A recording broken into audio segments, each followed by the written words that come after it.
Hey guys, welcome to Massive Iron Live. Welcome to Friday, the last Friday in May of 2025. Let's get our act together. We got some stuff to do. How you guys doing? Hope you had a great week. I appreciate you joining me. I'm here every Friday at 11 a.m. Eastern. I have been here every Friday since the beginning of time. How you guys doing? I hope you had a wonderful week. I'm on day basically 17 of a cut, so feeling really focused. I blew it a little bit a couple weeks ago on a Saturday. Somebody took me out for pizza, took me out for a meal. Calories are still okay, but I'm right in the middle of a cut. Hope you guys are doing well. I need to get something off my monitor here, a piece of goo or something. Before we dive in, Massive Iron Live is the longest running lifting podcast in the history of the universe, and that's my story. I don't know anybody else that does a live podcast, certainly not as long as I have been doing it. So that is my claim, and I don't care if I'm right, right? So before we dive in, did I just say that? If you have any questions, don't hesitate to post them up. Diet training, nutrition, off topic, whatever. Just keep it, reasonably clean and sensible. If your questions don't go through, try shortening them. Sometimes longer questions don't go through the YouTube system. And also sometimes if your questions aren't appearing, you might have a naughty word that YouTube doesn't like, or a random filtered word that YouTube doesn't like. So try changing up your phrasing. Let's phrase things better this Friday, shall we? How's everybody doing? I hope you had an absolutely wonderful week. I'm being very redundant today. We have a lot of questions already. Probably the most questions we've had before live has started ever. So I'm looking forward to getting into things. Before I start, man, it's been an absolutely massive month for coaching. My biggest coaching month ever. And I just want to say thank you guys. My coaching service just continues to thrive. Last month was one of the biggest months I've ever had. And I absolutely love it. I appreciate it. If any of you guys are interested in coaching, you can head over to my website, superlivingtoday.com. Just check out the coaching tab. And coaching is what I do for a living. I'm with you 5 days a week. I give everything I can. And I would absolutely love to help. Also, if you go over here into the search box, that little box where you can type in things, where you can type in words and characters, even things you don't mean. Like, hey, big, hairy, ugly dude, you're ugly and hairy. Search. Right. You can go over to the search box on my website and search custom. I have a custom workout service that is only $39. I've been keeping it there. It's just been doing exceptionally well. It's a good introduction between me and you guys. I keep my prices reasonable. So if you're looking for a custom workout and you're not ready to dive into training, go over here, find the search box, the little search thing, and type in custom. You can also find on my website tons of great lifting shirts, just absolutely a ton of great lifting shirts. No one really goes over there and buys much, but I have a lot of really solid lifting shirts you should really check out. Price is reasonable. And I also have, if you check out the workouts tab, tons of workouts. I have books. I have the massive omnibus, a lot of information over on my website. And outside of that, just come follow me on Ben the Barman, Ben the Barman, Ben the Barman. All right, let's get this crap off the screen so you can see my big fat head. And let's get rolling. Yvonne, how's it going, Yvonne? Good morning. Glad to have you here. Big Joe, good to have you here from Canada. Big Mike M diving in with the fun questions this morning. I can't wait to get into some of this. I was thinking about these before we hopped on. Latest buzz on the worldwide interwebs is that Brad Schoenfeld has changed his position on the number of sets per week, and the high volume has come to an end. I actually posted on my Insta stories about this because Lyle McDonald made a quip. Back in the day, it is what it is. I'll let you guys decide. Back in the day, Schoenfeld came around and was beating the drum on volume training, and nearly every science-based individual in the industry was like, way to go, Brad. I'm on Brad's side. That's a great analysis. I'm being a little bit facetious. It's Friday. We're having a little bit of humor. No one's going to die from humor, I hope. If you die from one of my jokes, just let me know, okay? So anyway, back in the day, Brad was proclaiming high volume, and then everybody was marching behind him like, wow, yes, Brad, yes, you're the best. You're the best I've ever known, Brad. Being a little bit sarcastic and facetious, but now it is down to 4 to 6 sets per week per body part. I don't know. That just sums up the science-based. Some people might seem some people might criticize me as being, I don't know, a little bit reactionary or, whatever, but that's the science-based, community. It's, let's not even look at the history of lifting. Let's not consider what the average lifter has been doing for the last 70 years. Let's just kind of just say something on the internet and have all of our science-based friends pat us on the back, et cetera. It is what it is, right? You guys can decide what you think. I'm not doing either. I'm not doing high volume, and I'm not doing 4 to 6 sets per body part. Forget that. I like to train. I'm going to the gym to train. I'm going to maximize every single day. I'm going to imagine this. You go into the gym and you listen to your body and you adjust the volume based on what your body is telling you. Can you imagine how deep and intense that connection with that type of science would be? Common sense. Big Mike M with another heavy hitter. How important is the lockout on bench press? Influencers this week, a couple of influencers have said pro bodybuilders don't lock out because it puts more tension on the chest. I think if you don't lock out, it actually puts more negative tension, it makes the lift more difficult in ways. I mean, for me personally, if I'm not locking out, I'm focusing more on not locking out than I am on naturally performing the lift and naturally hitting the chest. If you're getting chest stress right here, about halfway up, right, you're getting chest stress, I feel better from this angle locking out. Like, put your hand on your chest and get it about halfway up and just contract the chest, okay?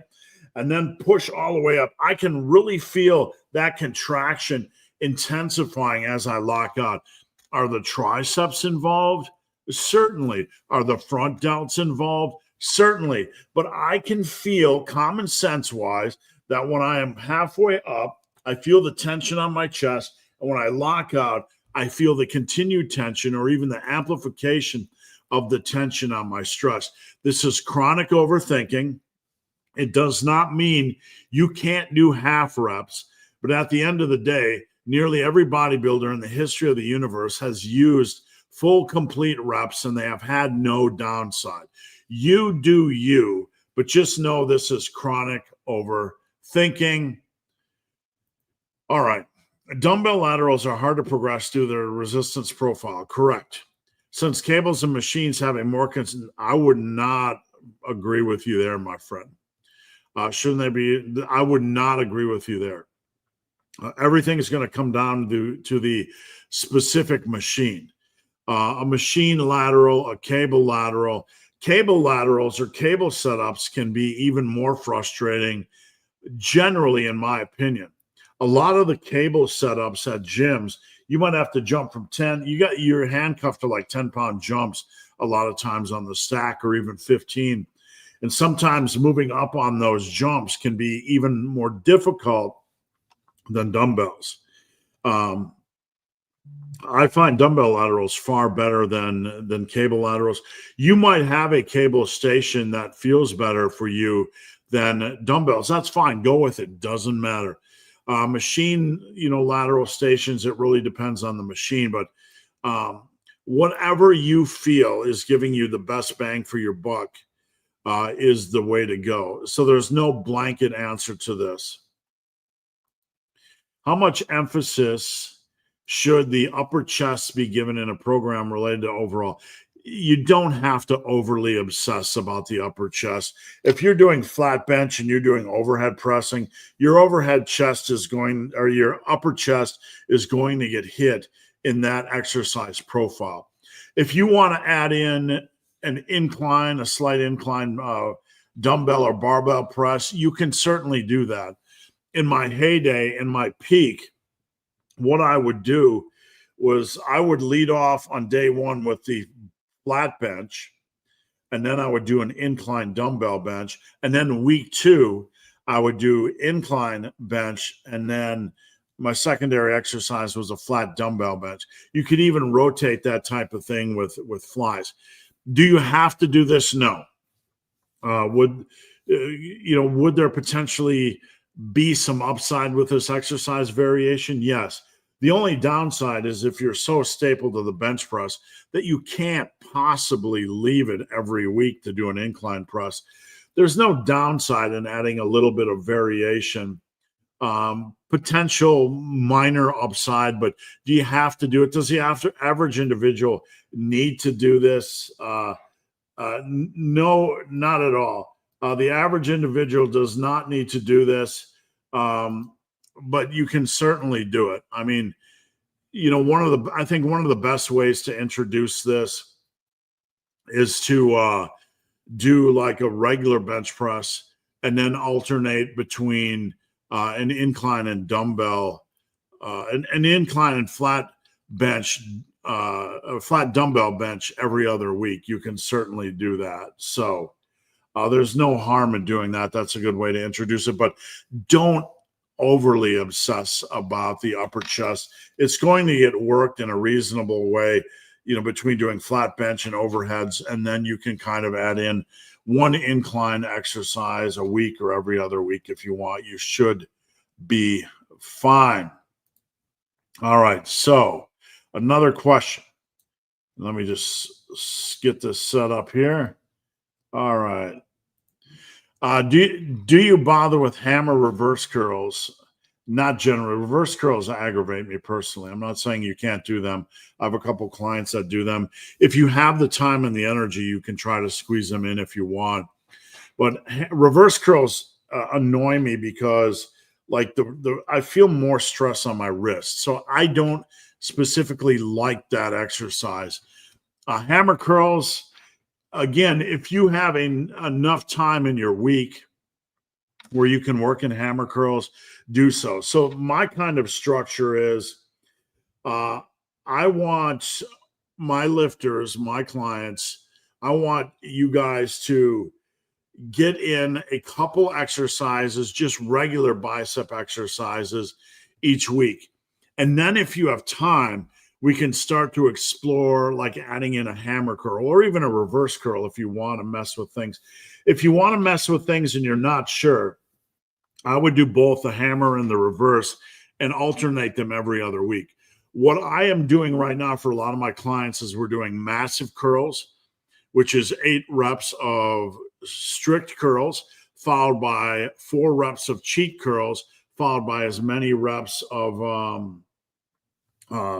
drag curls as you can stand.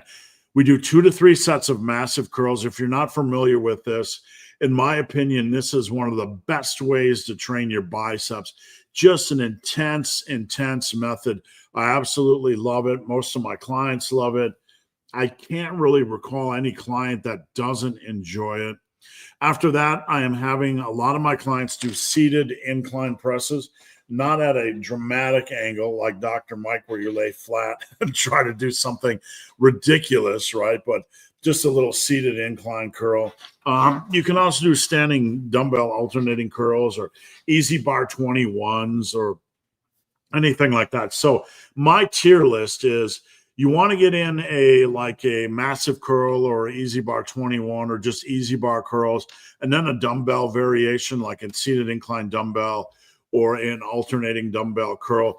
Get those two in place. Get those big hitters in place.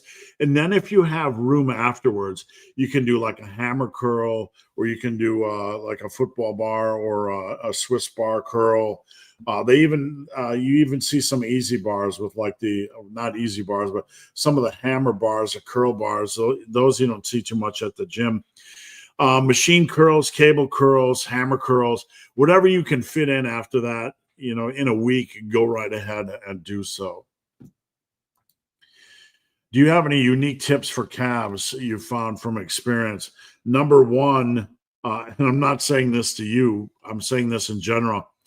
Don't be a bitch, okay? Here's what I mean. What's a calves bitch, okay? Excuse my French, but a calves bitch is somebody that talks about training calves, that wants to grow bigger calves, but spends all their time, like an inordinate amount of time, thinking self. On the internet, it says you can't grow calves. And they just spend all this time thinking and processing, and they spend literally 1,000 times more energy and effort and thought into the calves can't possibly grow than actually training the calves. That's what a calves bitch is, okay? I have a couple people right now, clients, that are gaining size on their calves. And they are training them with the same intensity. They train chest and they train biceps, and they're doing so for a long period of time. And they're attacking progressive overload. They're focusing on the basics, control, etc. So the best thing I can tell you is get in 2 quality exercises a week. Stick with progressive overload, measure your calves, and give them a long period of time, the same time in the ring that you would give anything else. You have to do that. If you're at home, you're like, how do I train my calves, right? I don't have a seated station.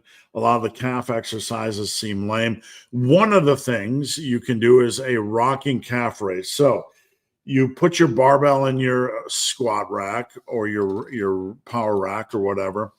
Get your VersaGrip Pros or your straps. Strap in. You're holding the bar in front of you. And then you're going to do a rocking calf raise, okay? This is the ground, okay? This is your foot. You're going to rock up, push up on the calves or using the calves, then rock back down, kind of put your weight on your heel. You don't have to rock your toe off the ground. It kind of might come up a little bit as you rock back on your heel, but you're going to push up with your calf, put your weight back on your heel, push up with your calf. That's a rocking calf raise. You can do these for 20, 30, 40, 50 rep rest pause. A really good way to train your calves at home. Not the only way, but a really decent way. Big Ernie P, glad to have you here, Ernie. Martin, happy Friday to the good people. I read that as poople. Sometimes your brain is speed running things and it gets ahead of you. Happy because I think good and people were combined, the double O of G. I read it as good poople. So may the weekend bring you shreds and gains. Thanks for tuning in. All right, what do we got here? Shelly, good morning. Shelly Kleineman, good morning. Birthday party is over. Time for another year of gains. Shelly just turned 39 yesterday. She's a client of mine. Happy birthday to you. Big Tony. Team Massive. Tony's a client of mine. Just had surgery yesterday. Is there any truth to the claim that deliberate fat gain during a bulk can help with strength as an individual mechanism due to leverage changes? I mean, it's a very complicated discussion. The one thing I do know, I mean, it's going to come down. Everybody has unique leverages and limb links and all that kind of stuff. One thing I could say is that I wouldn't call it a leverage benefit. I would call it more of a structural upgrade. my squats don't do really, really well until I have eating in a surplus and gaining a lot of weight. I mean, my squats, when I got to 346 pounds, were pushing 700, a 700-pound squat. So, I mean, it's a complicated topic, and I'm no expert on that. But what I have seen, deadlift, what I've seen is deadlift tends to be a struggle lift for a lot of guys, even when they're big. When you go to a powerlifting meet and you see a lot of very strong guys, and you'll see amazing squats and amazing benches, but a good, I'm not putting these guys down, but a good portion of these guys have just kind of a deadlift that doesn't reach that same standard that you would expect based on their squat and their bench. So I would say the squat, more than anything, can benefit from more deliberate fat gain. I mean, you certainly see some guys on the internet that aren't big chubbuloids that are squatting a lot of weight. But in general, when you go to a powerlifting weight, a lot of the big squats normally are from the chubbuloids or the Falkers or the big boys. Big boys, fat-wise or muscle-wise, whatever. And the bench press, kind of the same thing. The bench press or pressing in general really does benefit from food intake. That doesn't mean you can't get strong at a lower body weight. But when you get more aggressive with food, the bench press is going to have a tendency to be a little bit, progress is going to have a tendency to accelerate a little bit more. But the downside of that is it's a finite game. You can't aggressively bulk and fat bulk to drive your bench up and just continue to do so, because you're going to hit ridiculous body weight levels. So obviously there's some give and take with everything. What would be indicators that one is not doing enough volume, assuming effort and form are dialed in? Well, the first thing we always have to reference is how many days a week can you train? Tony, you, any of you, how many days a week can you train? There's not, I want to train 5 days a week. It's how many days realistically am I getting in the gym each week? Okay. From there, the starting point is multiplying those days, whether it's every other day, which would be 3.5, 2 days a week, 3 days a week, 4 days a week. I can get in 5 days a week. Not me, but someone might be saying that. Multiply that by 18 hard sets, and that is your starting point. If you are currently in a position where your conditioning, your work capacity is not up to speed, you could dial that down to 15 or 16 working sets per day. But that is your starting point. If you are in that zone, in that lane, from there we make adjustments based on feel. I feel like I could add another set of seated rows. I feel like 3 sets of deadlifts is taking too much. I want to dial it down to 2. As long as we're doing a reasonable volume, and we're not one of these people that's chasing high volume because somebody said, or low volume because somebody said, we're chasing common sense based on what's happening to us in the gym, you're in a good place. So you are doing enough volume. If A, you have figured out realistically how many days a week you can train, and B, you're starting at about 18 hard sets per day and adjusting that. Most people don't go up from there. Some people can do 20, 21, 22. You start to get into longer workouts, but I have several clients that do that. There's a little bit of movement down, but we want to look at weekly volume. So if you use kind of these starting points, you're going to feel, you're going to be fine. Possibly feeling fresh and good consistently. Would there be any indicators that one is not doing enough volume, possibly feeling fresh and good consistently? If you don't have progressive overload, you're not training for hypertrophy or strength. Turn down the volume here or hide the kids, what I'm about to say.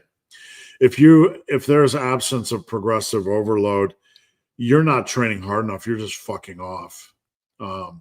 You sincerely are. That doesn't mean you need to hit PRs on every lift every day. But if you're not in the gym with the hard training mindset and producing a couple of PRs on some exercise every given day, you are literally fucking off. You're not strength training. You're not hypertrophy training. You're going into the gym and lifting weights. Now, I want to say there's no shame in just going into the gym and keeping up your strength with a, reasonable weight training regimen. You don't have to get strong. You don't have to have the goals of progressive overload.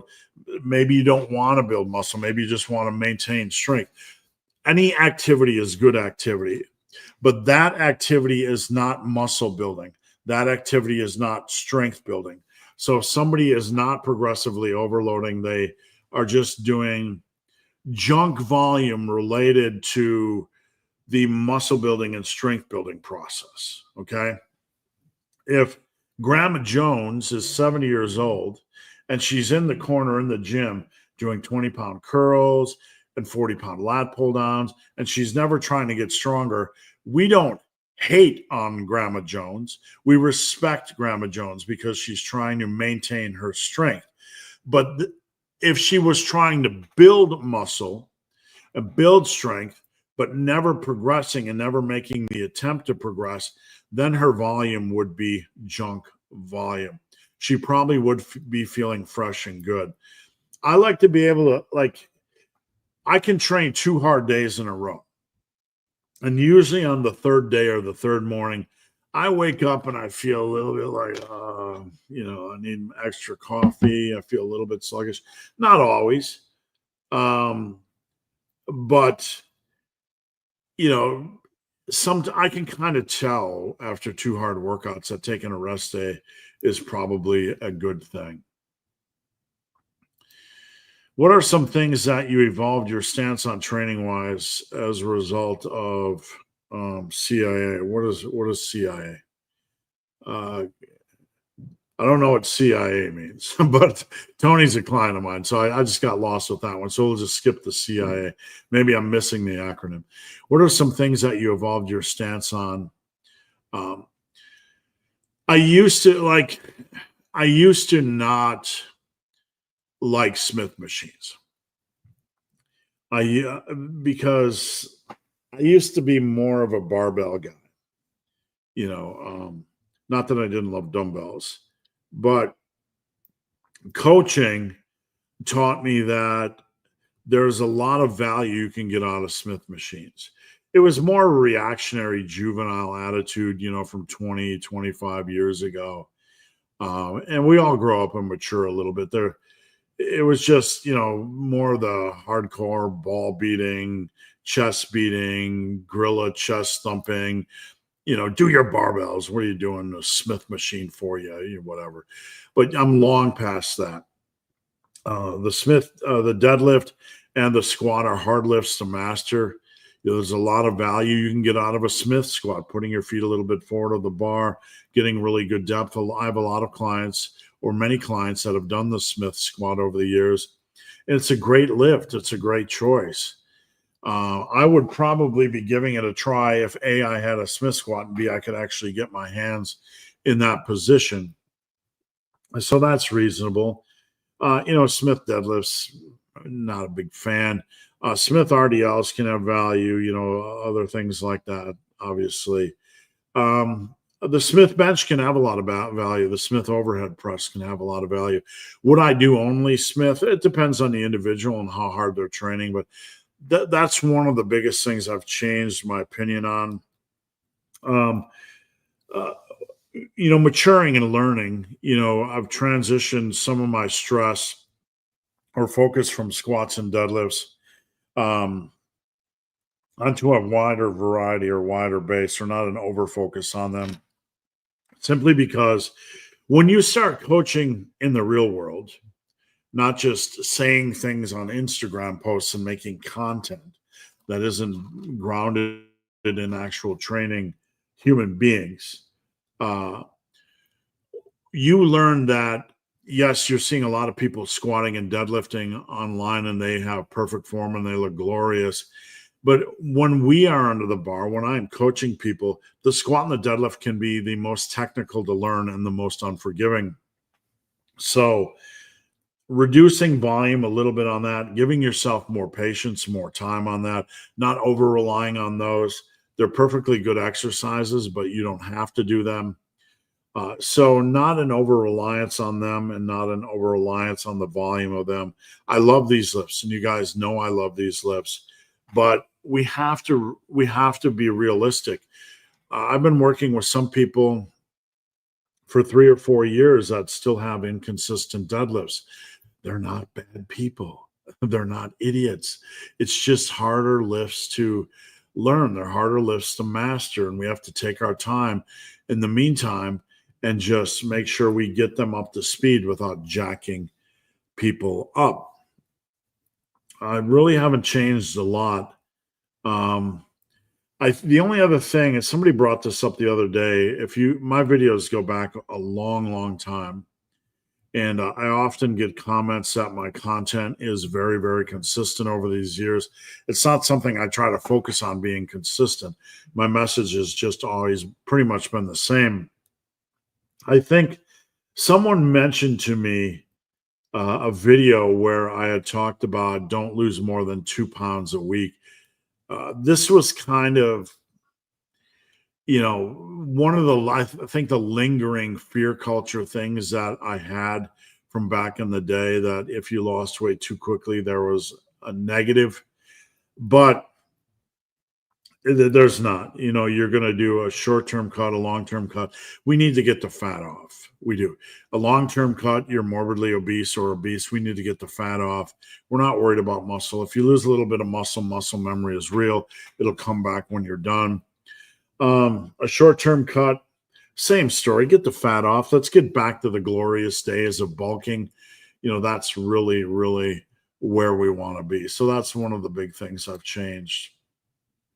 And let's see, Joshua, I was talking about Grandma Jones, and Joshua chimed in, she will never be a GILF without progressive overload. I don't know. That's up to you guys. Gabriel said, do questions work from X? Absolutely. I can see them. I can see when these lives are run on X and they're run on Facebook. So I can see your questions on either one. I don't have a lot of followers on Twitter, Tweeter, Twatter, X. I used to call it Twitter, Tweeter, Twatter, just because I'm annoying. But yeah, I don't get a lot of questions on X because I don't have a lot of followers on X. X is one of those things over the years where it's been kind of a backup thing, for me. I've just kind of done it, but I've never really, got a lot of traction. Is the addition of volume only supposed to be done once progression doesn't stall? That's a myth. Go to the main page of my YouTube channel and search plateaus. Plateaus are nonsense. They're bullcrap. They're not reality. The reality is that the deeper in you get, the slower, the steeper the hill gets, the harder it gets to add weight. So you could go from a beginner and novice where you're adding a rep every week or every other week on your bench and you're feeling like superhuman, to all of a sudden, boom, you hit a hard wall and you're hitting a rep every other month on your bench, and you freak out and you think progress has stalled. It is not stalled. That's the natural slowing of progress. Adding 1 rep to your bench every other month is going to add about 35 to 40 pounds to your bench over a year. And over the course of 4 to 5 years, your bench is going to go, from about 200 to 340. That's the normal rate. That's not stalling. That's not a plateau. That's the way it works, right? That's the way it works. So adding volume isn't a miracle cure to this. If it was, you would see guys just pounding volume once they got to the intermediate stage to try to drive their lifts up. Now, you could certainly try that during a season. but I want to get past the stalled thing and the plateaued things because it needs to die. You're not stalled. You're not plateaued. You're in a natural lane as long as you're bulking properly. So adding volume is needs based. You can have a phase where you add more volume. There's certainly no downside to it. But just saying I'm going to magically add more volume and then it's going to magically push my bench press up or my squat up, it's not always the case. I would advocate maybe doing a season where you increase the volume slightly and then more of a normal season. You don't want to over push these big lifts. If you're going, if you're getting good value out of it, let it rip. But in the long run, you have to be careful about over pushing a lot of volume. We don't want to beat up the body. We want to stay in the lane for a long period of time. We don't want to get injured. So there are seasons where you can do a little bit more volume. Just be careful with it. Make sure you listen to your body. But it's not going, the real magic for progression, and I'm not trying to do a deep dive into the science and benefits of volume training or seasons of volume training. What I really want to stress to you guys here is that the real magic is patience. The real magic is focused bulking. That is the real magic. You're not stalled. Most people self-stall. They don't take their bulk seriously enough. They're inconsistent with their training, or they simply don't push their sets hard enough. Richard, happy Friday. How do you recommend counting volume when it's rest pause? So basically 4 to 5 rest pause sets. Like if you're doing rest pause with 4 or 5 or more, I would count that as about 3 working sets. If you're doing 3 rest pause sets, it's more the equivalent of 2 conventional sets, give or take. We're not trying to create rules. We're not trying to box people in. I don't want anybody to run off to Instagram and say, Big Hairy Ugly Dude says 3 rest pause sets are always equivalent to 2 conventional sets. That's a generalization, but it's a reasonable one. I'm doing leg curls with a band at home. Do you recommend doing it once a week or twice? That's a hard lift because, progressing on bands can be a little bit tricky. And sometimes I find on bands that I can do like 20 reps and feel a little bit of a burn and stop. And I could have literally done 50. So bands, we have to really be self-monitoring to ask ourselves if we're doing everything we can. So depending on the structure of your program, you could do them twice a week. They're low impact. Big Paul, how's it going, Big Paul? Eric, the beard of redness. Happy Friday, Team Massive, and welcome to Massive Iron Live. Steve, have you heard or read anything about having something cool to put in your hands in between sets, allowing an increase? No, I'm not laughing at Eric. I'm just processing. Like my brain was like, just when you think you've heard it all. Just when you think you've heard it all. Someone does the old shuffles the deck and whips out a card you didn't even know was in the deck, right? Like a magician, like, watch. Cold, put something cold in your hand. No, no, I've not heard of it. Don't do it. If anybody's advocating it as magic, go over to that dislike, unfollow button, hit it, and then do this. Run far away. No. There's no value in wasting your time with this voodoo. All right, we're 40 minutes in. We got a lot of great questions today.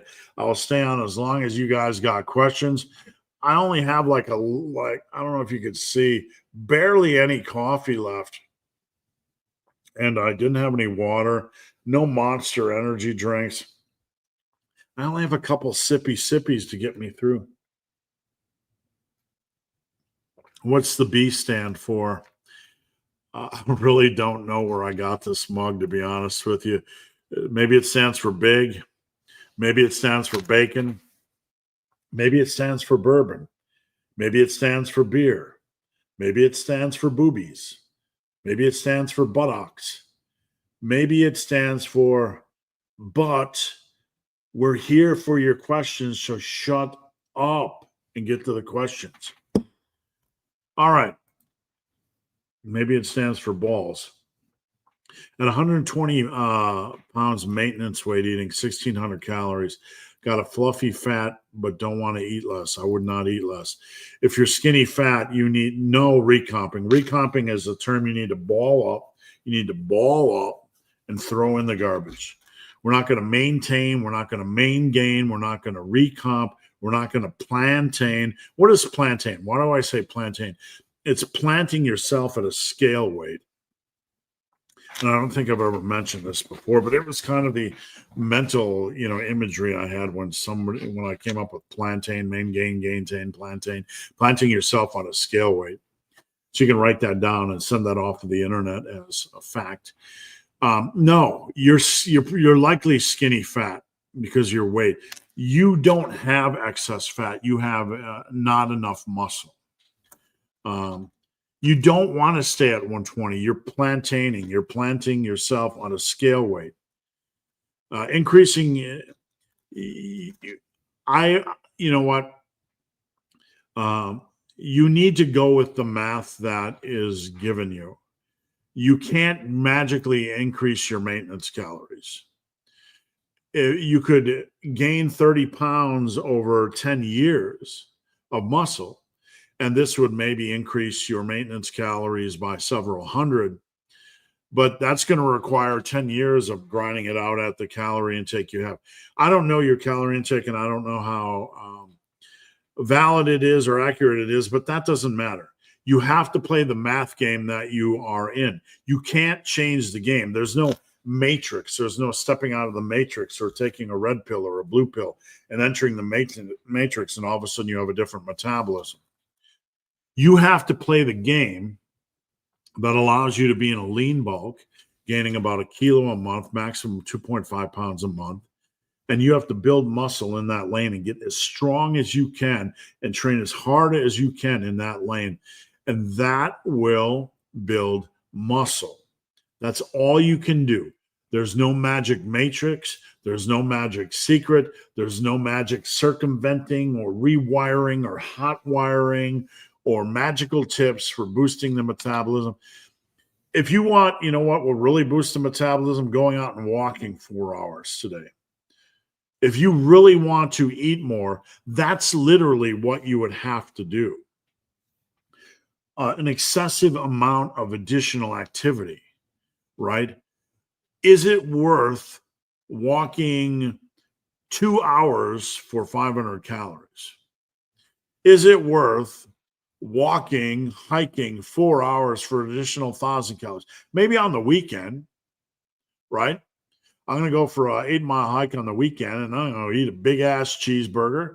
I'm going to have a couple of big-ass brewskis, and I'm going to have bacon on the cheeseburger and avocado and maybe a few fries as well because I earned it. Doing that occasionally for fun, not as a burden, reap the benefits. But on a daily basis, if you wanted to increase your metabolism, you're going to get into the obsessive, compulsive, crazy world where your whole life is exercise. And you would have to, even 2 hours doesn't boost it. That you have to do 2, 3, 4, a lot of exercise each day to move it up. That's the only way. There's nothing you can do.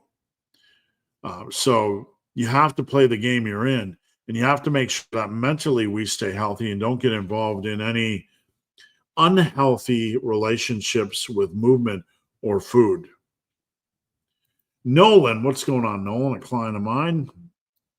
Nolan is doing an amazing job. He's down to 217, one of my favorite people to work with. What do we want for a lifting story? Should we do one about Mike O'Hearn? Mr. Duckiggs. Okay, so I'm going to caveat this story that I've never met Mike. I have never stood in the room with him. I've never worked with him. I've never held hands with him, went on a long walk. I've never done any of that. So there's somebody very important in my life who I would consider like a daughter. Um, and I'm not going to give her name. I'm not going to name names here. She is in a relationship with a top strongman, somebody that competes at the Arnold. And I'm not going to name names because I don't want to pull them into my world. So this top strongman, again, he competes at the Arnold. You'd know him if I said his name. So basically my de facto third daughter is dating one of these world-class strongmen. And this guy is friends with Michael Hearn, to the point where, Mike will come around and talk and et cetera. She told me, just remarking, about Mike, that he gives her the creeps. Now, Mike kind of gives me the creeps with those weird Michael Hearn eyes, and maybe there's nothing he can do about it. It's just his mama's genetics. But, using your instincts, she said he gives her the creeps when face to face. So I don't know if he's socially dysfunctional. I don't know. We're not going to speculate, but that's my lifting story for the day. Let me know if Michael Hearn gives you the creeps with his magical blue eyes and his glistening pecs and his duck eggs.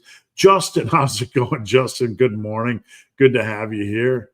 What do you think about the rep goal system with the pause squat? Yeah, it's fine. The pause squat, it tends to be a little bit more brutal for me. So just listen to your body, but that's absolutely fine.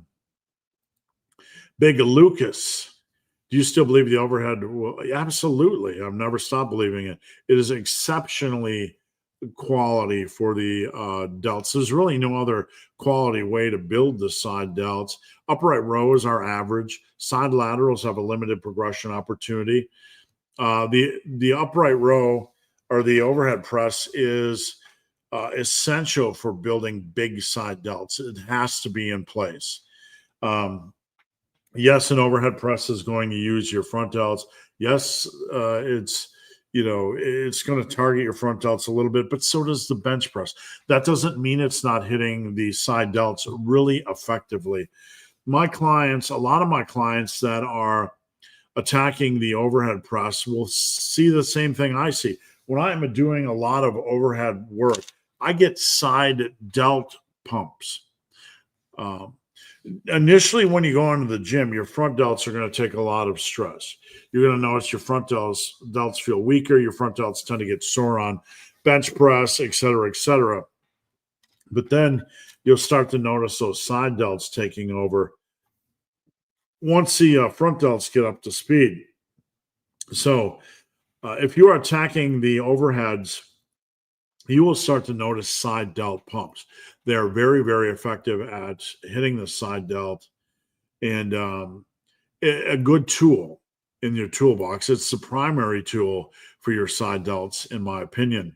I don't really know what else you're going to use. You're going to use a side lateral raise with limited progression opportunity. Upright row is perfectly fine. If you like them, it's a good tool to have in the mix if you like them, or a high pull or a cable upright row. But you have to have a couple of big hitting overhead presses. Not only that, but if you take the massive iron approach and the shotgun approach, and you're looking at every movement pattern, you have the horizontal press, the vertical press and the vertical pull, overhead press, lat pull down, overhead press, pull-ups, right? Or pull-ups. And then you have the horizontal press, horizontal pull, bench press, some kind of a row. See the cable row, dumbbell row, barbell row, T-bar row, bench press, dumbbell bench, push-ups, etc. Those are the primary pressing planes of the upper body, the primary movement patterns. You have to do those. They're going to help balance out size. They're going to hit you everywhere you need to get hit. And anybody not doing them is only doing a huge disservice to their physique and to their shoulder girdle. What are your recommendations for pause squats? I wouldn't go too crazy. Maybe 25 would be a reasonable starting point for squats for a rep goal. On squats, if you get too deep into them, you can pick up some cardiovascular stress. Like just putting the bar on your back, your heart rate is going to naturally rise over time, even if you're not doing any reps. A lot of people will do the squats and they'll say, hey, I'm out of shape because, their heart rate is racing and they get winded. That's because the longer you have the bar on your back, even if you're not squatting, your heart rate is going to start to increase because you're working hard just keeping that weight on your back. It's sending your heart rate up. So you can get to the point on squats where, you get to 8, 9, 10 reps where it's a lot of cardiovascular stress, which isn't inherently a bad thing. That's what we do breathing squats or 20 rep squats. But a good starting point is 6, 7, 8 reps per set on squats. Bench, typically between 6 to 12 based on preferences, probably a spectrum of work in that range. Big Mark. Hey, big man, currently in the gym listening to this with your new program you did for me and Renata, and I hope I'm pronouncing her name correct. Great, man. Let me know how things are going. Mark and his wife just ordered the custom workout service. You can go over to my website, superlivingtoday.com, and search custom. And I just built them workouts. Everything is individually built for each of them. Big Lee. The kids are off school till Monday. Oh, my goodness, you're going to have to put up with them. It's just a joke. I've had them for 5 days. Lifting schedule is a bit all over the place. Thoughts on high volume being dead according to YouTube? No, I want you guys always to come back to practical volume, reasonable volume. We're not worried about black or white, high volume, low volume. We're worried about you, okay? Reasonable volume. If you follow this, it will be all the volume you ever need to do. And it's based on pragmatism. It's based on you and your schedule, and you will be absolutely fine. Here it is. You figure out how many days a week you can train that is sustainable for you, and that allows you to recover. Maybe it's 3 days a week because of your schedule. Maybe it's every other day, which is 3.5 days a week. Maybe it's 4 days a week. Maybe it's 3 or 4 days a week. Some weeks it's 3, some weeks it's 4. You just don't know because your boss is an asshole and you never know what he's going to make you do. Maybe it's 5. You figure out what you can do in that season of life. And then you multiply that by about 18 hard sets as a starting point, not as a magic starting point, but as a starting framework. This will give you the weekly volume you can do. And then you can use my rule of 2/3, which I've talked about on this channel, to figure out how much volume to put for chest, back, delts, and quads, and then use the remaining volume for your biceps, triceps, and hamstrings. And then you can fill in the cracks after that with anything like traps or abs or calves or rear delts or whatever you want. Forearms, neck. That is the volume, the only volume that ever matters. All these other discussions are just optimizing bullshit. They have no practical application. 99% of us live in the real world, and we either don't have time for high volume, or we want to train and we don't want to just do 2 sets for chest twice a week. We actually want to feel like we're doing something. This is the volume that will work for you. This is a reasonable volume, and it will get you everywhere you need to go. You don't need anything else. You don't need excessive high volume. You don't need to switch to low volume because you're a fragile little natty who might die if you do a reasonable. That's all bullshit. It's fear culture. It's propped up by a bunch of idiots. And that's as honest as I can be. It's as honest as I can be. Lifting is a long journey. It's a 5-10 year journey. And it's going to have a lot of seasons, right? And I hope this connects with a lot of you guys because this is the most practical, reasonable advice I can give you. It's going to have a lot of seasons. You do what you can in that season and make sure it's sustainable, you're recovering, and is not getting you injured. Don't fall into the pit that you're going to lose gains if you do more volume. Don't fall into the pit that you're going to lose gains if you do less volume. All this extremist black and white stuff is just strictly bullshit. You do what you can do during that season that is reasonable and sustainable, and you train hard and you focus on progressive overload. That's the only volume that matters. Big Sam Jones. I powerlift and I'm going to nationals. Good luck, Sam. But the state championship is 3 weeks before. Are those too close together? No, I think you can peak. And then you probably need, you're between the two, you have to understand you're not going to be building strength between those 3 weeks. So your only goal after your first meet is to recover, okay, after the first meet, and then just to do a minimum maintenance type of volume to maintain your fitness level without increasing fatigue. Does that make sense? I understand this because I've processed this many, many times. If this doesn't make sense, please reach out to me.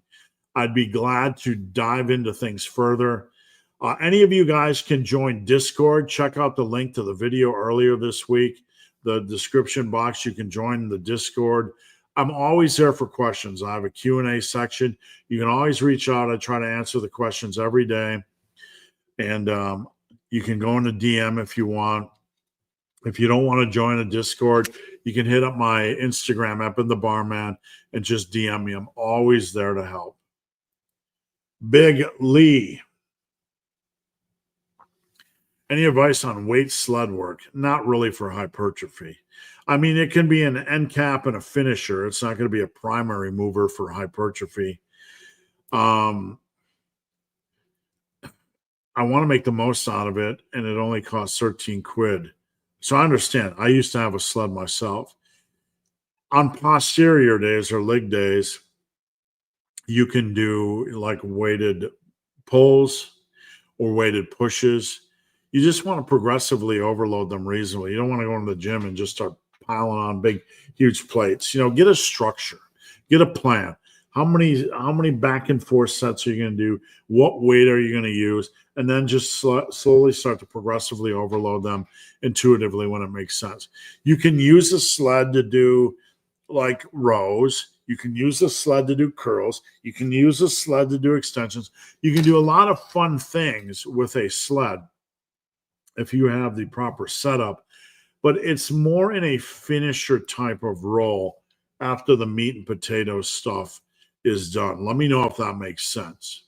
It's a fun tool, just like sandbags, but you just have to have structure with it, and you have to really think through progressive overload and use it mostly as a last place exercise, unless you find that specific exercise is really, really connecting with you. Who is freakier, Marcus Rule or Paul Dillette? I don't know. Paul was pretty freaky back in the day. Rule is pretty free. I think in their own era, they each deserve a freak. Ever thought about making white massive iron shirts? I can. I have the anti logo, so to speak. I have the logo which I can put on the black on the white shirt. I've just never done it. So I absolutely could. just remind me.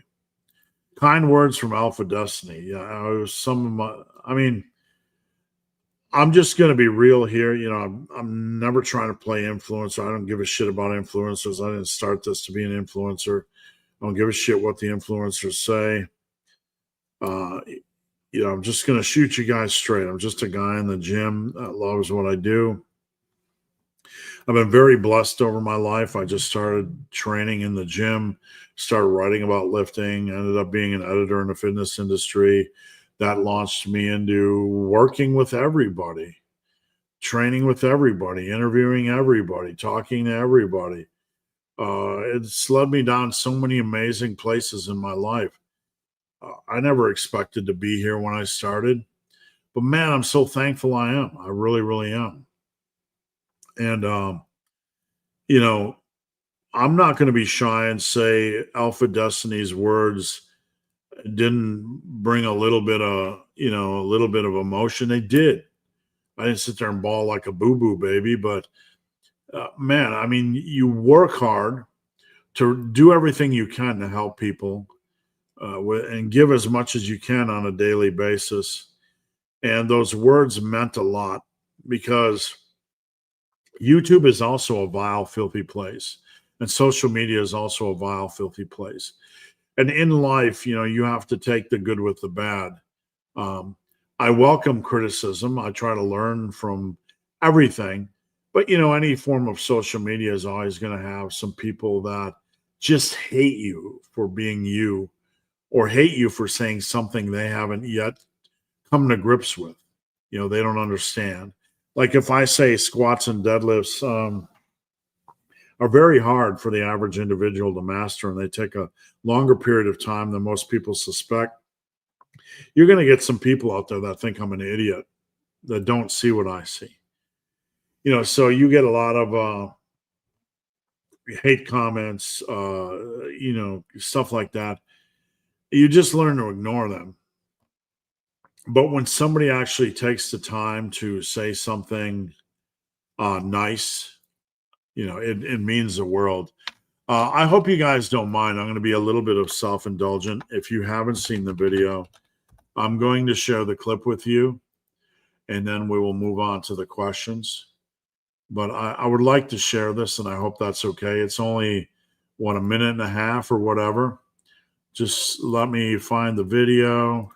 Hold on a sec. We'll pull it up. I got to get past the YouTube ads, and then we'll get back to the regularly scheduled program. So present, share screen. I just had to make sure it wasn't doing any crazy advertisement. Massive iron. We go way back.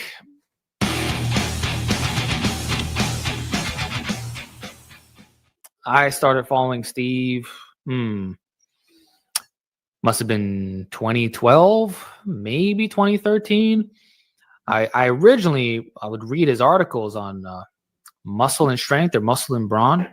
Yeah, muscle and brawn. He wrote some of the original strength standard charts. So I discovered him first through reading his articles, and then I realized he had a YouTube channel, and it was called The Bearded Beast of Gulag.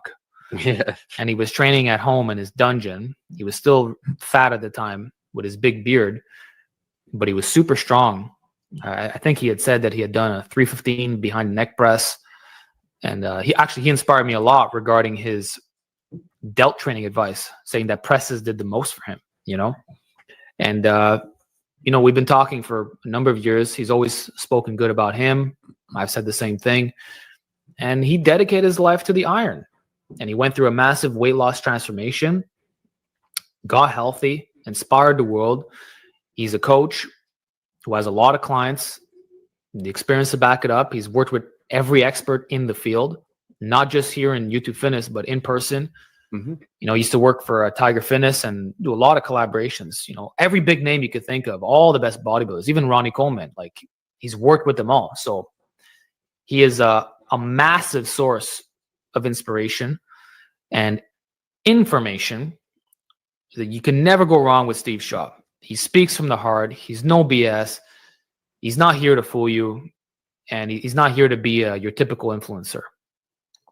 So if you hit him up privately, or if you just watch his videos, you can see that he's a genuine guy. So nothing but love for Steve.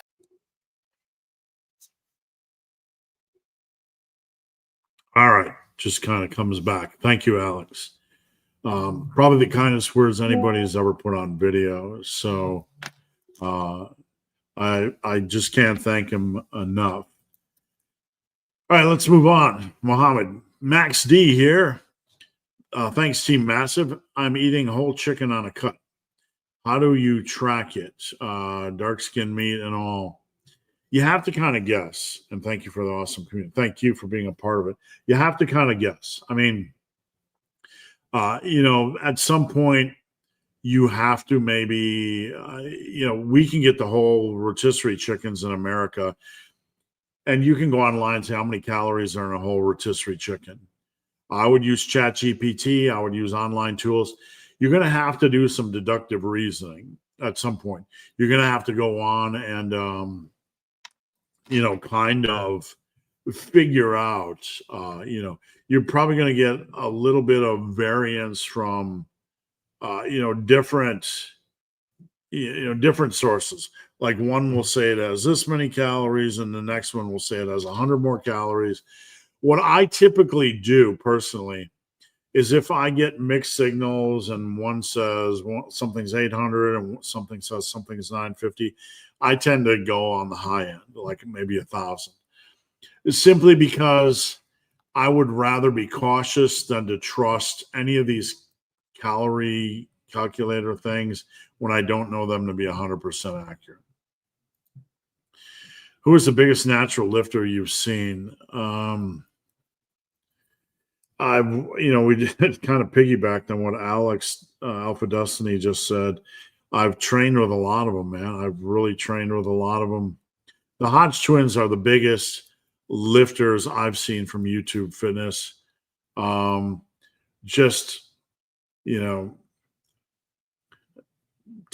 non-TRT, I'll let you guys figure that out. But they're the most surprising guys I've met in person. Taller than me, bigger. They made me look small. and I'm not the biggest guy in the world, but I've been lifting for a long time, and not a lot of people make me look small. They made me look small. Thanks you for this. What rep range do you recommend for RDLs generally? I would start about 8. Start about 8. If you feel that's okay and you want to go up into 10, go ahead. But I feel 8 to 10 is kind of the sweet spot. You can go upwards of 12, but the key thing is you want to make sure your lower back is not picking up fatigue. You want to make sure it's comfortable. There's no magic rep ranges. I always like to start lower, make sure my lower back is okay, and then if I feel like adjusting, I'll adjust. Jeremy, excited to be part of Team Massive. Glad to have you there. It's only been 2 weeks, and I feel stronger already. Thank you so much for the opportunity to help, really. Any advice on the potential hernia around groin area? I'm not new, but I'm not intermediate. I think I got it via trap bar shrugs. Got to see a doc. I mean, I don't want to be dismissive at all, but I'm not a doctor. That's not my specialty. And I'm always going to be real with you guys. I do not, I have no experience teaching people how to train with a hernia. I have a client that just went through hernia surgery. You got to see a doctor. That's the only thing I can tell you. You got to get a medical professional's advice. Do you think it's useful to do 30, 40, 50 as a progression method? I mean, when you do 30 instead of weight up, you do 40. Anything that is a reasonable volume for you and has a defined progression approach is absolutely reasonable. Any advice on pavo bulking? If worse comes, it's just going to be rice and fish every day. Pavo bulking is really about rice, and you can usually find, I say poverty. Pavo bulking is really about boiling the bag of rice or bulk rice and instant potatoes for your carb sources or oatmeal. Those are usually pretty cheap. Beyond that, you need to check out the frozen section because we need to prolong our fruits and veggies. and frozen is the best way to do it. I'd rather have you do that over canned. Canned just kind of ick me a little bit, ick, but that's just a personal thing. I think it's too many years of looking at discolored green beans in a can and discolored peas in a can. Canned food just gives me the icks. So, you want to look at frozen food. You want to keep an eye on the grocery stores in your area. Here we might have, the Kroger. You might have the Walmart. You might have something else. Look for deals on frozen veggies. There's almost always a deal, especially if you have like a Kroger around.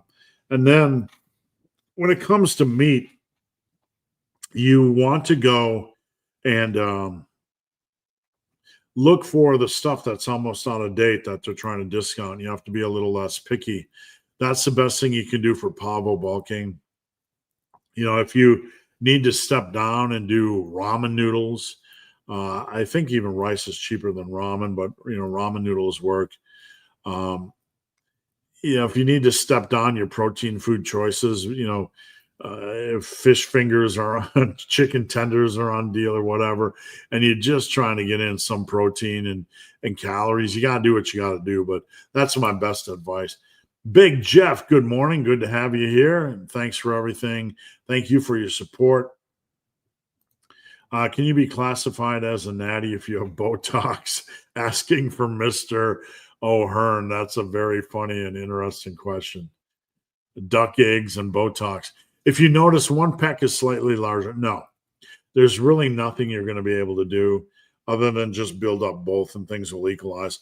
Most lifters have a stronger and bigger arm compared to the other, a stronger, bigger leg compared to the other. It's not generally a dramatic difference. It can be noticeable at times, but you don't want to change your training. There's nothing you need to do differently. In fact, it's the opposite. You want to do a barbell press and a dumbbell or a unilateral. You want to have a wide selection of exercises. Make everything bigger. That's really the only thing you can do. What are your thoughts on 3 sets, 5 to 7? I don't like blanket, set and rep schemes for every compound. It's certainly a reasonable place to start with squats, bench, deads, and overheads, and even pendley rows. So I have no issues with that. The only thing I want to stress to you is don't hesitate to adjust that rep range based on the feel of that exercise. Understand that these are always starting points. They don't have to be endpoints. If you start a program and you're doing 3 sets of 5 to 7 on every compound, some people will feel that it's not working on one exercise. Then they will just jump ship on the program and program hop and do a new program. Don't be that guy. Instead, evolve your rep range or your sets for that specific exercise while keeping the meat and potatoes of that protocol, if that makes sense. Andrew, how's it going, Andrew? Thanks for tuning in. If you're truly going to failure, how can you get a rigid rep range like 5 to 7? That does not make sense. It absolutely makes sense. I can go to failure at any rep range. I can go to failure at 5 reps on bench right now. I can go to failure at 5 reps on squats right now. I can go to failure at 5 reps on deadlifts right now. I can go to failure at 6 reps. It just depends on the weight I use.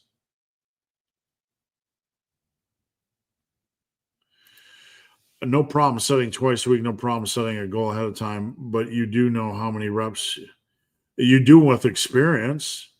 I mean, I know right now how many reps I'm probably going to fail with on bench. It's a rep range. You're getting way too into this, Andrew, and you're getting way too serious. You need to decompress a little bit, and I say that with respect. This isn't life or death. He's speaking in general terms, right?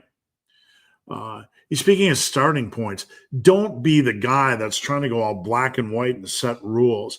This is the problem with the industry, and I say this with respect, but you need to go into a timeout and you need to check your shit, my friend, because you are getting into the reactionary black and white overreaction to reps and sets and failure. This is the whole problem with the industry. I don't know you, and I don't know you from anybody. But man, you need to take a step back right now.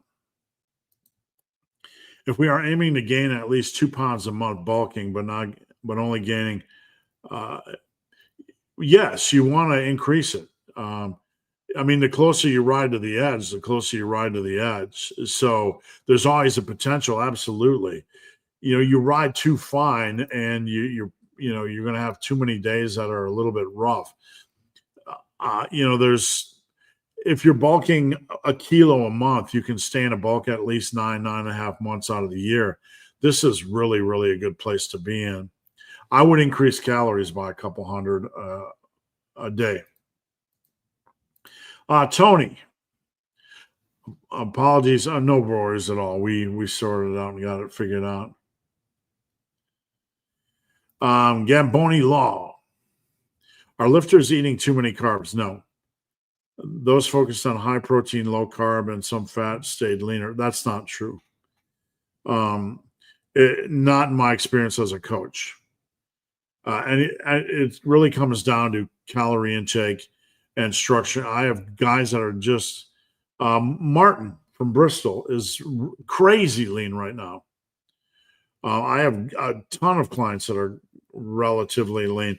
It has nothing to do with carbs. Carbs just flush out, they can flush out some of the inflammatory water if you're moving from a lot of junk carbs and junk food and fast food. You'll see a little bit of water loss, but there's really no difference in the real world in being lean. I mean, I have nothing against the lower carb lifestyle. I tend to lean that way, but it's not making me lean. It still comes down to calorie intake. My right front delts started hurting when I bench. Not necessarily. I mean, if you lift for a long period of time, you're going to pick up aches, pains, and strains. That's part of the process. It's just going to happen.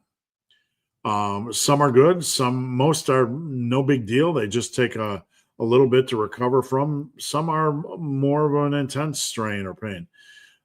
No, you don't generally have to worry, but you do have to listen to your body and make sure that it's improving. If you need more help, let me know.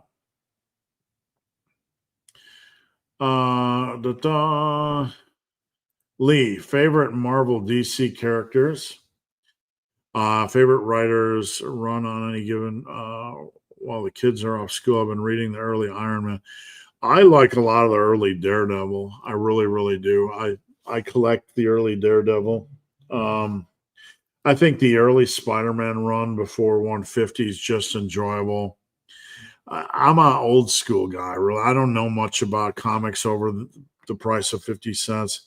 I think there's a lot of good stuff in the older Daredevils.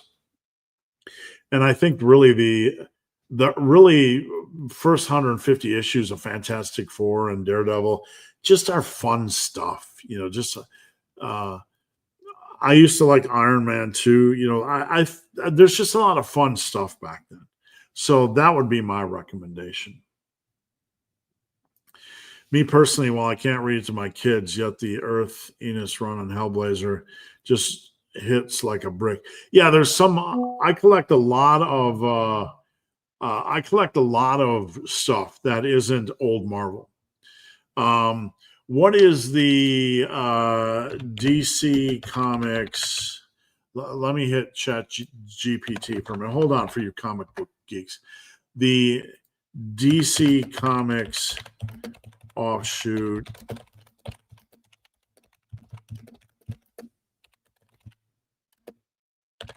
Hold on. I'm trying to think of it. I collect nearly everything in this line, and it's far more adult. Vertigo Comics. Let's see. What are some like 100 bullets? What are some of the top Vertigo titles? I forgot. I was just collecting them. I collect a lot of Marvels under 50 cents and a lot of the Vertigo titles. I love the whole Vertigo series for the most part. 100 Bullets, Hellblazer, Swamp Thing, just tons. I try to collect the entire runs on a lot of the Vertigo series. So I don't talk about that a lot, but I have every issue of 100 Bullets. I just like, not everyone, but I like a lot of the Vertigo series, Vertigo comics. Why do you favor pendley rows? Because you get to start at a braced position. With the barbell row, it tends to place a lot of inherent stress on your lower back. And the more power you tend to generate, you have to kind of find that sweet spot, that angle of the body.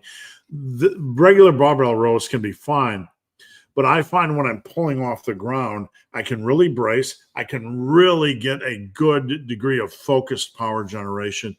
I feel they are superior for me for those reasons. Mike O'Hearn gives everyone the creeps.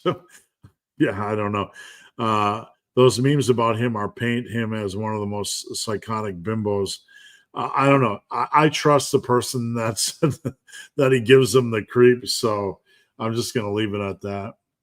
Got any stories about Athlete X? I asked because you said upright row, which I would GVT superset with front squats just to make Jeff and Mike cry.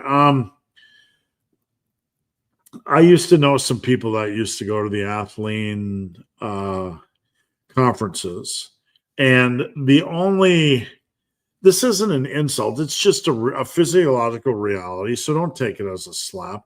It's not a competition who can be bigger, but he's not a big guy. He's a lean guy.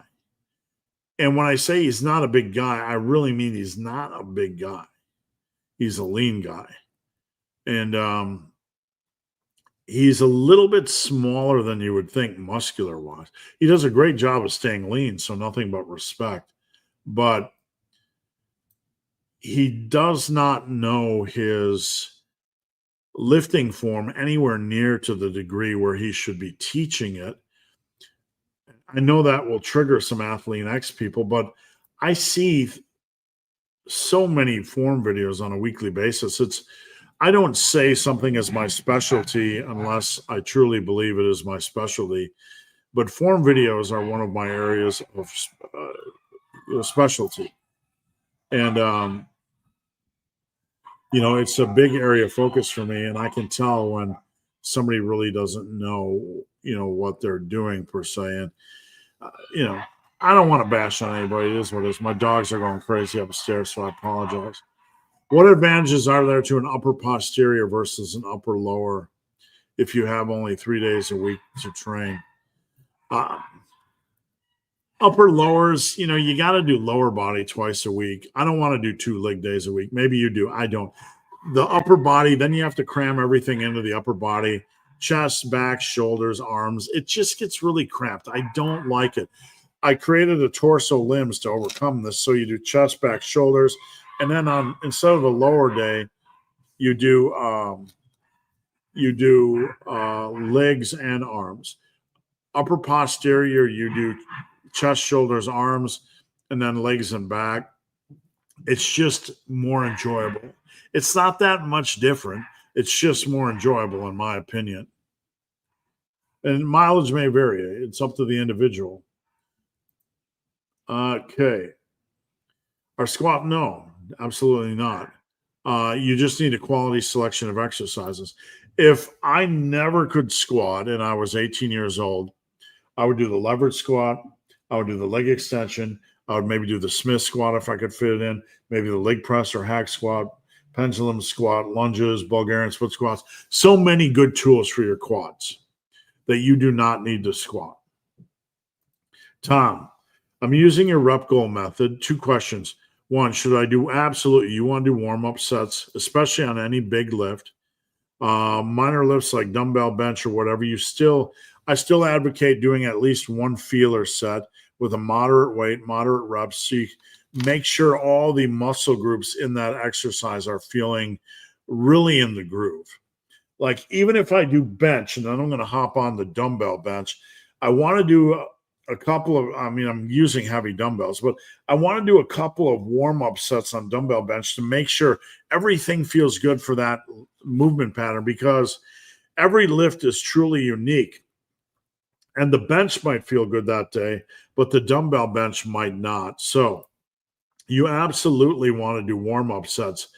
And, even on like the Pecky Decky, I might only do one warm-up set just to get the mental connection. You don't have to do a lot of reps. If, say, I'm starting with 120 pounds on the Pecky Decky, I might slap on like 70 and do 6 reps just to get the feel, the mental connection with the lift. Doesn't take me much time. And then I jump in and attack. Guys, just a warning, we are down to about 5 or 6 questions. Last call for questions, so get them in now. Rico, most enjoyable program you've ever run or created? I've created a lot of programs, and a lot of the stuff I give you guys, I've spent a lot of time with. Bulldozer or rest pause training, I spent an entire year. I think that one is right up at the top of the list. The power muscle burn block blast system is right up in the top of the list. The 5-10-10-20 bench press program is right up at the top of the list. I think the upper posterior and torso limb splits are up at the top of the list. And maybe the drunk Russian. So many programs. Bulgarian split squat substitute, doing hacks and leg presses. Maybe leg extensions. I have a squat rack and dumbbell. Bulgarian split squats would be the natural, and then maybe old school sissy squats if you can figure them out. Bulgarian split squat substitute. Did we just have that? Lunges. Do lunges. Do lunges. That would be the next progression. Should I try to progress to warm-up sets? No. You don't want to feel taxed or, spent on a warm-up set. They're to get you connected with the exercise. They're to grease the groove a little bit. You don't need to do you need to do a moderate volume, moderate weight. We're trying to stimulate the central nervous system. No. If you move from a 135-pound bench to a 225-pound bench to a 315-pound bench, your warm-up sets are going to, naturally grow based on your starting weight. Check out my warm-up protocol. I have a video here on YouTube where you can check out the warm-up structure for free for any given weight. Or you can go over to my website, superlivingtoday.com, and search that as well. I do Pendley rows, but it's tough to decide when to the end of the set. When you feel speed slowing, okay? Like you're generating power, and then all of a sudden you hit that rep where it's like, oh, speed just slowed. That's your last rep for the set. You can do a couple of cheaty reps if you want, but that is your last rep. When the speed slows, you've hit form failure, if that makes sense.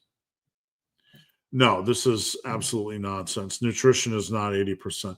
These are just arbitrary, borderline dense, nonsensical mounds of bullshit created by the industry. Nutrition is 100% and gym is 100%. You have to have both. It's a 200% formula. You have to have hard training and progressive overload and consistency and sustainability. And with nutrition, you need to get in your calories. You need to be consistent. You need to have focused bulking. They're 100% and 100%. And you want to get as close to 100% as you can to maximize the process. How to better the abs? No, this is just influencer fear, more fear culture. No one's getting destroyed discs from doing abs. People are getting destroyed discs from doing excessive amounts of physical labor or sitting on their ass on the couch and not doing any exercise. This is just influencer nonsense fear. It's outdated, nothing to worry about. To be sure, is recomping is not real. No. You can't, why you, in a minor degree, you can, if you're training balls hard as you can, and you're holding your weight, you might be able to, gain a little bit of muscle. But the idea that we're going to staple ourselves to a scale weight, and then can I recomp 1 pound and lose 1 pound of fat and keep it at this? Why would you do that? Why would anybody do that? It's such a dumb idea. It makes no sense. I mean, we're just going to attach ourselves to a scale weight, like, I'm going to recomp. That's how they march into the fucking room on these internet discussions, like there's some second coming of a god, you know, like, I recomped, and like, dude, show me the numbers, really. Show me the pictures, because, you know, recomping, lifting in a calorie surplus is hard enough, right? And then you're going to attach yourself to a scale weight because that scale weight means more to you than putting yourself in a position to actually, you know, gain reasonable muscle. It's just such a dumb idea. Can you give some tips to maintain shoulder health? Form. Just, you know, on your bench, focus on controlling the weight down. On your presses, control the weight down. Don't do anything reckless or just, you know, like crazy. That's the biggest thing. You don't want to beat up your body. You want to have control on your presses. So I would put that as probably the A1 priority. Back to the warm-ups. Do reps? No, we're not worried about counting reps on warm-ups. Warm-ups have a function, and that is to warm you up. We don't give a crap. I mean this politely. We don't give a crap what the rep count is, the set count is. They are a function. They are a step, a set of stairs that gets us to the platform that allows us to perform on the sets that matter. What are 2 to 3 great exercises for each muscle group to really focus on and build size and strength? Check out, I did a video on the best exercises. It's always going to come down to a reasonable selection. Dumbbell, barbell, machine on chest, dumbbell, barbell, machine on back with maybe deadlifts thrown in, dumbbell, barbell, machine on shoulders. And, you know, when it comes to legs, we just talked about that a couple minutes ago. You know, you have leg press, you have squats, you have hack squats, you have pendulum squats, you have leverage squats, you have Bulgarian split squats, you have lunges, you have leg extensions. Just 3 from there, really, for legs. That's really about it. That's really your starting point. I saw this week, he stated, I saw the video, and I saw it, and I nearly woke up and made a response video to it. It's one of the dumbest things I've ever heard. I really thought it was one of the dumbest things I've ever heard. He also said that you're going to get a hernia from doing dumbbell rows, and that your dick was going to fall off if you did upright rows, and that your balls were going to retract up into your lungs if you did leg extensions. Look, you guys judge, really.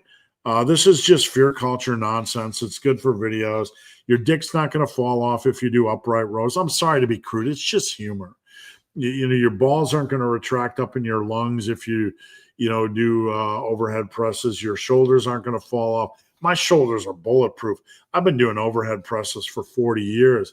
The only thing that's going to jack you up is doing stupid shit in the gym. Amen and amen. You're not going to get a fucking hernia from doing dumbbell rows. Excuse my language, but I'm so over his bullshit. You're not going to get jacked up shoulders just arbitrarily doing overhead presses. This is just Dumb and Dumber type of stuff. It's really to the point where we have to ask ourselves, like, knocking on our skull, anybody home? Really, what are we doing? Are we dialing for dollars, or are we trying to help people? What is this founded in? I mean, seriously, I've not seen it as a coach. And again, I don't mean to be crude, and I don't mean to be, you know, most of it, what I'm saying is just humor, but I'm so over this bullshit in the industry. I really, really am. Been doing your 12-week progression program, rinse and repeat for about a year. Good job. That's excellent. 135 is kind of the minimum great standard. 165 is a really top-notch standard. And then 185 is a really good end goal. Let's see. There's nothing to debate. I mean, the reality is it's harder, you know. I believe he was in a minor surplus. I do. I don't know his whole history, so I'm not going to get into it. But people that attach themselves to a scale weight and then try to lose fat and gain muscle, it's not going to work. I've never seen it work. I remember when athletes scared me to crap about, yeah, it's typical. Did you congratulate Dr. Mike for getting... We were just kind of talking about Dr. Mike's belly on Team Massive today. So, Ian, good morning. Can you build a good physique? Hypothetically, no. They don't have a good enough progression approach. In general, no. You need big hitters in the mix. That would not, they don't have a decent progression approach. All right, guys, that's it. We're out of here, an hour and 35 minutes. Harut jumped on. We got to get that on. How many IQ points would you train for 10 permanent extra pounds of muscle? I don't know, man. I'd be scared to step down to the level of some of the fear culture nonsense we're seeing in this industry.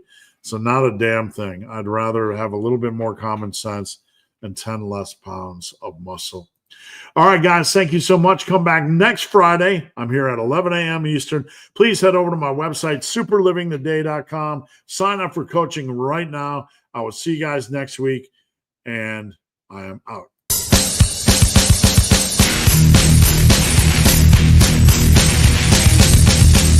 It's not almost over. You're not almost there. You're not almost there. You're not almost there.